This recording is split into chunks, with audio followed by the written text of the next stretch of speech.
Sri Kuberan TV நேயர்கள் அனைவருக்கும் மோசஸின் இனிய வணக்கங்கள். இப்போ பார்த்தீங்கன்னா சனி வக்ர பெயர்ச்சி. சனி பகவான் பார்த்திங்கன்னா இந்த ஜூலை மாதம் 13ஆம் தேதி காலையில் வக்ரம் அடைகிறார். அவர் எப்போ பார்த்திங்கன்னா இந்த நவம்பர் மாதம் வரையும் பார்த்திங்கன்னா இந்த வக்ரத்தில் இருப்பார். ஸோ இந்த வக்ரம் அடையும் போது என்னென்னாக்க இப்போ சனி பகவான் பார்த்திங்கன்னா கால புருஷ தத்துவத்துக்கு 12ஆம் இடத்துல இருக்கார். ஸோ 12ஆம் இடத்துல இருந்து அவர் என்னென்னாக்கா 11ஆம் இடத்தை நோக்கி நகர்வது போல் நமக்கு ஒரு இது இருக்கும். ஸோ அப்போ இந்த 11ஆம் இடம் என்ன லாப இடத்தை நோக்கி சனி பகவான் நகர்வதனால இந்த காலகட்டங்கள் பார்த்திங்கன்னா மிகுந்த நன்மையை அளிக்கக்கூடிய காலகட்டம் சொல்லுவான். ஏன்னா இவ்வளோ நாள் சனி பகவான் 12லேருந்து நிறைய குழப்பங்கள் தேவையற்ற விரயங்கள் எல்லாமே இருந்திருக்கும். அது எல்லாமே இப்போ மாற்றம் அடைந்து, ஏன்னா இப்போ நிறைய நாட்டிலே பார்த்திங்கன்னா பல பிரச்சனைகள் இருக்கும், இந்த போர் பல விஷயங்கள், இது எல்லாமே பார்த்திங்கன்னா இந்த காலகட்டத்தில் தீர்வுக்கு வருமானா கண்டிப்பாக ஒரு முடிவுக்கு வரும். பார்த்திங்கன்னா நாட்டில் இல்லை உலகத்திலே பார்த்திங்கன்னா அமைதியும் மகிழ்ச்சியும் சந்தோஷமும் மனிதாபிமானம் இந்த காலகட்டத்தில் அதிகரிக்கக்கூடிய காலகட்டமாக தான் இருக்குது. அதனால் ஏன்னா முதல்ல சனி வக்ரம்னா என்னன்றது ஒரு சின்ன புரிதலுக்காக. ஏன்னா நம்ம பார்த்திங்கன்னா பொதுவாக நிறைய பேர் ட்ரெயினில் திருப்பதிக்கு யாராவது ட்ராவல் பண்ணியிருந்தீங்கன்னு வச்சுக்கிங்களேன், திருப்பதியில் பார்த்திங்கன்னா ட்ரெயின் ரேணிகுண்டா வரை அப்படியே முன்னோக்கி போகிற மாதிரி இருக்கும், சரிங்களா? ஸோ அங்கேருந்து பார்த்திங்கன்னா என்ஜினை மாற்றி பின்னாடி என்ஜினை மாற்றி பின்னாடி இருக்க இடம் முன்னாடியாகவும் முன்னாடி இருக்க பின்னாடியாக மாறி என்ஜின் முன்னாடி போகும். ஆனால் என்ஜின் முன்னாடி தான் போவோம். நம்ம முன்னாடி இருந்தவங்களுக்கு என்ன மாதிரி முன்னாடி போனவங்களுக்கு என்ன மாதிரி ஒரு ஃபீலிங் இருக்குன்னா பின்னோக்கி இழுக்கிற மாதிரி ஒரு ஃபீலிங். ஏன்னா நம்ம பார்த்திங்கன்னா சூரியனை சுற்றி தான் நம்ம நீள்வட்ட பாதையில் கிரகங்கள் சுற்றிட்டு வருது.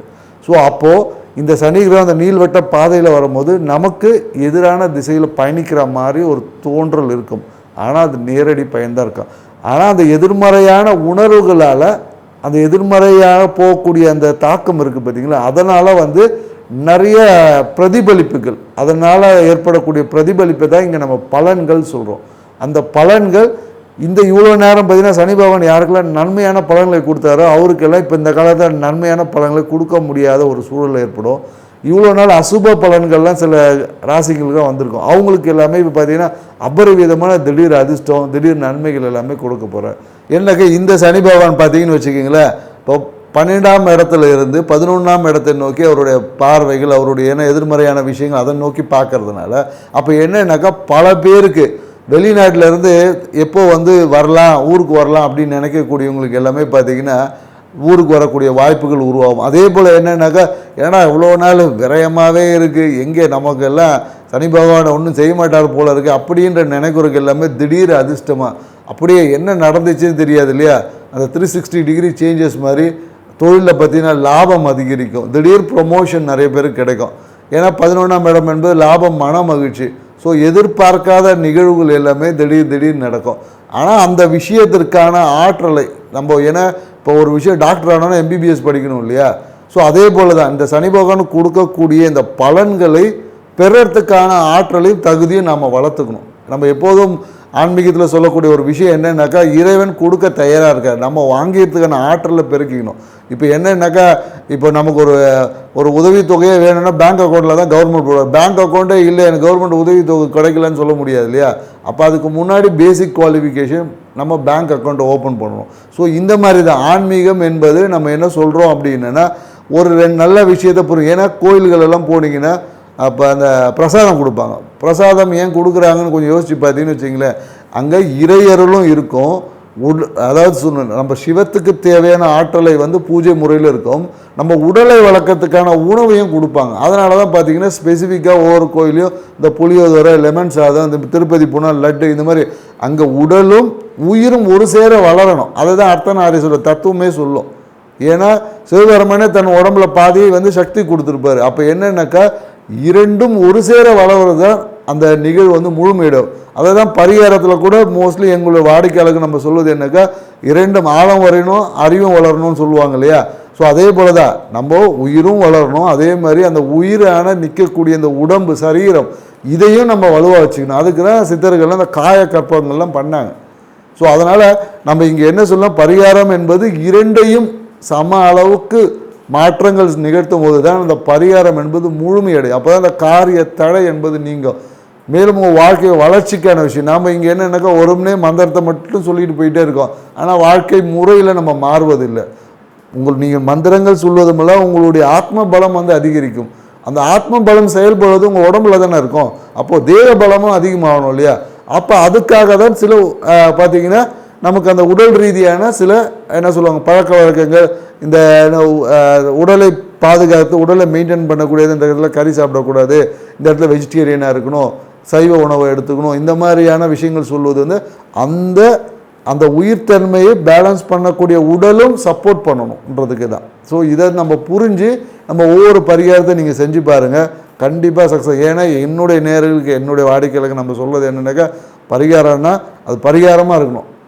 சும்மா ஒரு சம்பிரதாயம் மாதிரிலாம் இருக்கக்கூடாது.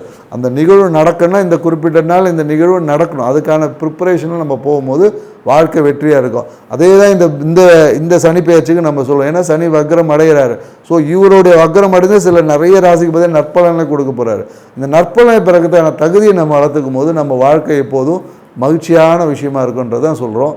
வாங்க வீடியோக்குள்ளே போகலாம். ஸோ மேஷ ராசிக்காரங்களுக்கு, இப்போ மேஷ ராசிக்காரங்களுக்கு பார்த்தீங்கன்னா சனி பகவான் விரய சனியாக இருக்கார். இப்போ இந்த விரய சனியாகி வக்ரம் அடைந்து அவர் பார்த்திங்கன்னா லாப சனியாக மாற போகிறார்.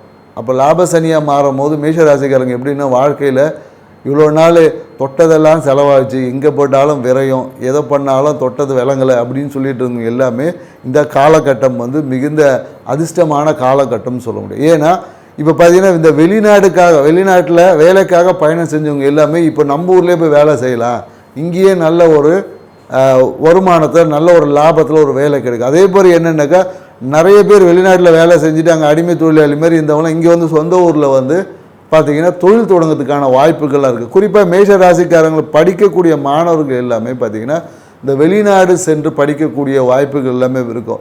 ஏன்னா வெளிநாடு இல்லை வெளியூர் பயணங்கள் எல்லாமே லோக்கலில் இவங்களுக்கு பார்த்திங்கன்னா இப்போ இந்த காலத்தில் இந்த காலேஜுக்கெல்லாம் ட்ரை பண்ணுவாங்க. லோக்கலில் பார்த்திங்கன்னா அவ்வளோ சீக்கிரம் இவங்க கிடைச்ச கோர்ஸ் கிடைக்காது. அதே வெளியூர் காலேஜில் பார்த்திங்கன்னா இவங்க கேட்ட கோர்ஸ் எல்லாமே கிடைக்கும். அப்போது இந்த காலகட்டத்தில் மேஷ ராசிக்காரங்க நம்ம சொன்னால் வெளிநாடு சார்ந்த விஷயங்கள், ஏன்னா அங்கேருந்து 11 வந்து ராகு நோக்கி பயணிக்கிறார் இல்லையா? அப்போ ஆட்டோமேட்டிக்காக என்னென்னாக்கா பிரம்மாண்டத்தை நோக்கி நிற்கும். நீங்கள் போய் சேரக்கூடிய காலேஜெலாம் பார்த்தீங்கன்னா பெரிய காலேஜை தான் போய் சேருவாங்க மேஷராசிக்காரங்க. ஏன்னா அந்த காலேஜே பார்த்தீங்கன்னா மிக பிரம்மாண்டமான பில்டிங்லாம் இருக்கக்கூடிய ஒரு காலேஜில் தான் இவங்க கூட சேரக்கூடிய வாய்ப்புகள் இருக்குது. அதே போல் என்னென்னாக்கா மருத்துவ படிப்பு மருத்துவம் படிக்கக்கூடிய மாணவர்கள்லாம் பார்த்தீங்கன்னா வெளிநாடு சென்று அந்த மருத்துவ கல்வியை தொடர்வதற்கு. மேலும் அரசியல்வாதிகள் பார்த்திங்கன்னா இந்த காலகட்டத்தில் சுய விளம்பரத்துக்காக தண்ட செலவு பண்ணிவிட்டு அதனால் 10 பைசா புரோஜனம் இருக்காது. ஆனால் நீங்கள் என்ன பண்ணணுன்னா, செலவு செய்யும் போது எதிர்பார்ப்பில் அதிகமாக வச்சு செய்வீங்க. அந்த எதிர்பார்ப்புக்கு உண்டான பலன்கள் இந்த காலகட்டத்தில் அரசியல்வாதிகளுக்கு வந்து கிடைக்கிறதுல வந்து ரொம்ப கஷ்டமாக இருக்குது. அதே போல் என்னென்னாக்கா வீடு சார்ந்த விஷயத்தில் இல்லை தாய் சார்ந்த விஷயத்தில் ஏதாவது ஒரு மருத்துவ விரயம் இருக்கும். அதே போல் வீடு சார்ந்த விஷயத்தில் வீடை கொஞ்சம் வந்து ஏதாவது ஒரு மாடிஃபை பண்ணி டெவலப் பண்ணலாமா, இல்லை வீட்டை வந்து கொஞ்சம் ரெனோவேட் பண்ணலாமா, இந்த மாதிரியான சிந்தனைகள்லாம் வீட்டுக்காக ஒரு விரயங்கள் ஏற்படுறதுக்கான வாய்ப்பு, இல்லை வாகனம் மெயின்டெனன்ஸுக்காக இந்த காலத்தில் விரயம் ஏற்படும். அதே போல் தாய்க்கான மருத்துவ விரயமும் உண்டு. ஏன்னா தாய்க்கு பார்த்திங்கன்னா இந்த காலத்தில் ஏதாவது வந்து உடல் உபாதைகள் ஏற்கனவே பழைய அப்படியே கவனிக்காமல் விட்டுருப்பாங்க, அது திடீர்னு பார்த்திங்கன்னா அக்ரவேட் ஆகி பெருசாக ஆகிறதுக்கான வாய்ப்பு இருக்குது. ஸோ அப்போ தாய்க்கான மருத்துவ விரயங்கள் என்பது இருக்குது. இப்போ என்னென்னாக்கா சொத்தில் பார்த்திங்கன்னா இந்த காலகட்டத்தில் லாபங்கள் கிடைக்கும். ஏன்னா மேஷராசிக்காரங்கள் இந்த காலகட்டத்தில் சொத்து சார்ந்த விஷயத்தில் சொத்து இருந்துச்சுன்னா இந்த காலகட்டம் அதை விற்று காசாக்குறது, இல்லை அந்த சொத்து இவங்க கிடைத்து இரட்டிப்பு மகிழ்ச்சியை கிடைக்கும். இவங்க ஒரு 10,000 ரூபாய்க்கு போவோம், இல்லை ஒரு 10 லட்ச ரூபாய்க்கு சொத்து விற்கும்னு பார்த்தீங்கன்னா திடீர்னு பார்த்தீங்கன்னா அது 15 லட்ச ரூபாய்க்கு விற்கும். ஏன்னா இந்த மாதிரியான ஒரு என்ன சொல்லுவாங்க டபுள் டமாக்கா அப்படின்ற மாதிரி தான் மேஷ ராசிக்காரர்கள் பலன் இருக்குது. அதே போல் இந்த காலகட்டத்தில் தம்பி தங்கை அப்படி இருந்தாங்கன்னா அவங்ககிட்ட தேவையற்ற வாக்குவாதங்களை தவிர்த்துக்கணும். ஏன்னா வச்சுக்க அந்த உறவு வந்து அந்த அளவுக்கு சுமூகமாக இல்லை. ஸோ சுமூகம் இல்லாத போது அப்போ நம்ம அவங்கக்கிட்டேருந்து கொஞ்சம் தள்ளி நிற்பது வந்து ஏற்புடையதுன்னு சொல்லலாம். ஏன்னா நீங்கள் ஏதோ ஒன்று பேசுவீங்க, நீங்கள் அட்வைஸ் பண்ணுறது, ஏன்னா மேஷராசிக்கெல்லாம் அட்வைஸ் சொல்லணும்னா அல்வா சாப்பிட்ற மாதிரி அடுத்தவங்களை அட்வைஸ் அள்ளி வழங்கிறத மேஷராசிக்கிற மிஞ்சவே முடியாது. நீங்கள் பாட்டு உட்கார வச்சு அட்வைஸ் சொல்லுவீங்க, அவன் பாட்டு பின்னாடி போயிட்டு உட்காந்து நம்மளை வந்து குறை சொல்லிவிட்டு உங்களுடைய பேருக்கு ஒரு அவப்பேரை ஏற்படுத்தக்கூடிய காலகட்டம். அதனால் தம்பி தங்கை இந்த மாதிரி உறவுக்கிட்டேருந்து கொஞ்சம் தள்ளி நிற்பது வந்து இது. ஏன்னா தம்பி ஏதாவது உதவி கேட்டாங்கன்னா சிறிய அளவு கொடுத்துட்டு விட்டுறணும். ஏன்னா நீங்கள் பாட்டு அவர் கொடுப்பாருன்னு சொல்லிட்டு பெருசாக ஏதோ ஒரு வாகனத்தை வண்டியை கொடுத்து அனுப்பினா உடச்சி எடுத்துகிட்டு வந்து கையில் கொடுப்பாரு. ஸோ இந்த மாதிரியான சூழல்கள் எல்லாமே இருக்குது. அதனால் குறிப்பாக சுற்றத்தாரோடைய நீங்கள் பேசும்போது அந்த தேவையற்ற அடுத்தவங்களை பற்றி பேசுவதையும் கொஞ்சம் குறைச்சி. ஏன்னா அடுத்தவங்க பிரம்மாண்டமாக இருக்கிறாங்கன்னு சொல்லி நீங்கள் பேசுவீங்க, அதை போயிட்டு உங்களை பற்றி இந்த மாதிரி சொன்னாங்கன்ற சுற்றமட்டத்தால் தேவையற்ற ஒரு அவப்பெயர்லாம் ஏற்படும். அதனால் கொஞ்சம் கவனமாக இருக்கணும். மேலும் என்னென்னாக்கா இந்த இரவல் கொடுக்கறது, தெரிஞ்சவங்ககிட்ட அந்த நகை இரவல் கொடுக்கறது, அந்த மாதிரியான கொடுத்தீங்கன்னா உங்கள் நகை பொருள் தொலைகிறதுக்கு கூட வாய்ப்பு இருக்குது. ஸோ இந்த மாதிரியான விஷயங்களில் மேஷராசிக்காரர்கள் மிகுந்த எச்சரிக்கையாக இருக்கும். ஆனால் மேஷராசிக்காரர்களுக்கு இந்த வக்ர பயிற்சி வந்து அற்புதமான இரட்டிப்பு லாபத்தை கொடுக்கக்கூடிய ஒரு சனி வக்ரமாக தான் இருக்கும் அப்படின்பதில் எல்லளவும் சந்தேகம் கிடையாது. மேலும் என்னென்னாக்கா மேஷராசிக்காரர்களுக்கு ஒரு பரிகாரமாக என்ன சொல்லலாம் பார்த்தீங்கன்னு வச்சிங்களேன், ஞாயிற்றுக்கிழமையில் பார்த்தீங்கன்னா குரு ஓரையில் விநாயகர் வழிபாடு செய்வது. விநாயகருக்கு பார்த்தீங்கன்னா ஒரு அருகம்புல்லை போட்டு, அருகம்புல் மாலை போட்டு, அருகம்புல்லையே பிரசாதமாக வாங்கிட்டு வந்து அந்த அருகம்புல்ல ஒரு ஜூஸ் போட்டு குடிச்சு பாருங்கள், உங்கள் வாழ்க்கை சூப்பராக இருக்குங்க. ஸ்ரீ குபேரன் டிவியை பார்த்தமைக்கு நன்றிகள். மேலும் இது போன்ற தகவல்களை தெரிந்து கொள்ள ஸ்ரீ குபேரன் டிவியை சப்ஸ்கிரைப் செய்யுங்கள். மறக்காமல் பெல் ஐக்கானை கிளிக் செய்யுங்கள்.